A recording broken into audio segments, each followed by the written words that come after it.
Assalamualaikum warahmatullahi wabarakatuh. Sobat sekalian, hampir semua yang dipakai oleh Eki dan Vina, mulai dari baju hingga sepatu dan sendalnya, adalah bukan milik mereka. Lantas kemana baju yang mereka pakai, sobat sekalian? Siapa yang menyimpannya? Apakah ini kemudian tidak janggal, sobat sekalian? Kenapa tidak terkuak pada saat persidangan tahun 2016 lalu? Sulitkah hanya untuk memastikan bahwa yang dipakai oleh Eki dan Vina adalah bukan miliknya?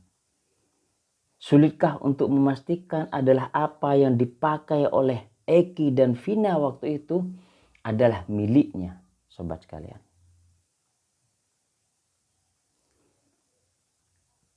Tidakkah tepat jika ini dikatakan adalah cara-cara basi untuk menutupi sebuah motif yang sebenarnya terjadi pada mereka berdua, untuk menghilangkan jejak pelaku, untuk menghapus jejak-jejak pelaku, dan sebagainya, sobat sekalian? Saya ingin memperjelas cara berpikir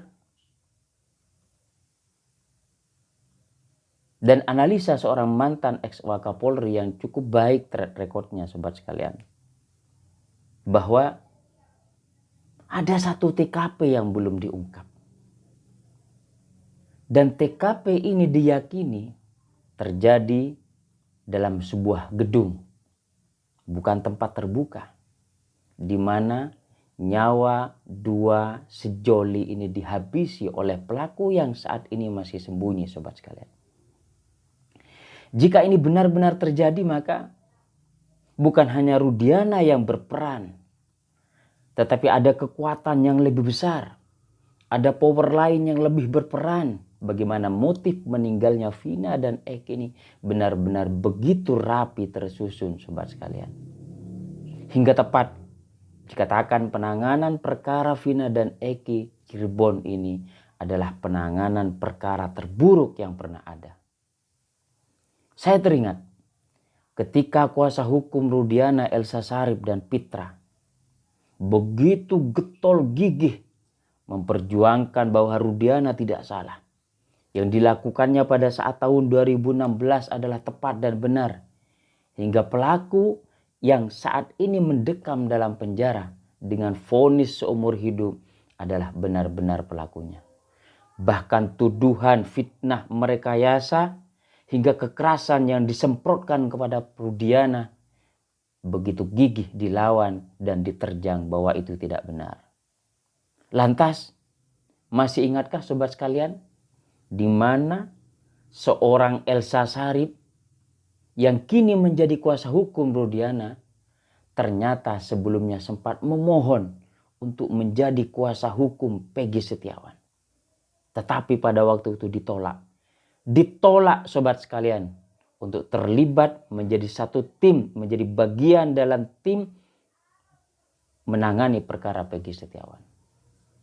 Ada apa ini semua, sobat sekalian? Adakah keterlibatan sosok power lain di belakangnya? Hingga dengan mudah seolah dengan memesan kepada pramusaji untuk segera disajikan sesuai dengan permintaannya. Segera tangkap pelaku ini. Bongkar semua yang terlibat dalam kasus ini. Pertanyaannya, beranikah Kapolri mengungkap kasus ini? Beranikah Kapolri membongkar kasus ini secara transparan, terbuka, dan tidak ada yang ditutup-tutupi? Ataukah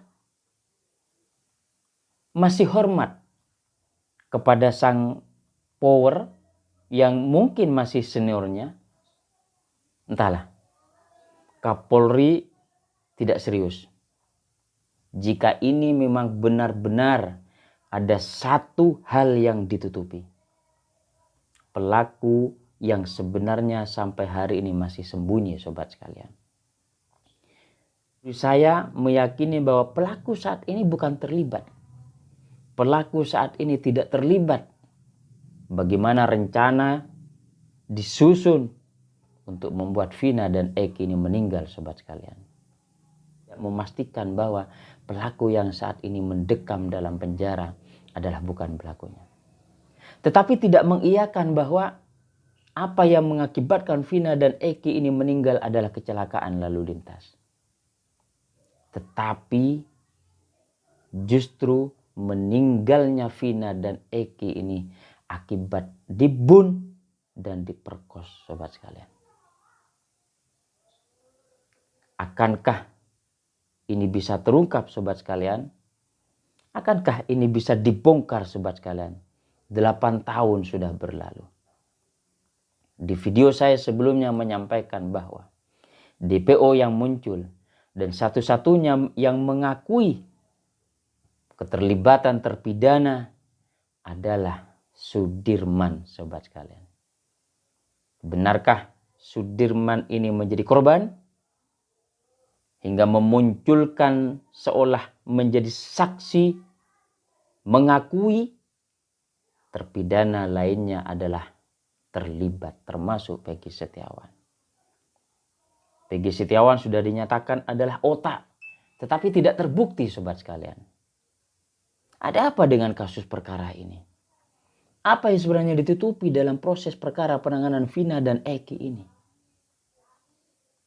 Saksi bermunculan, sobat sekalian. Seolah sigap menanggapi bahwa ini benar-benar murni kecelakaan.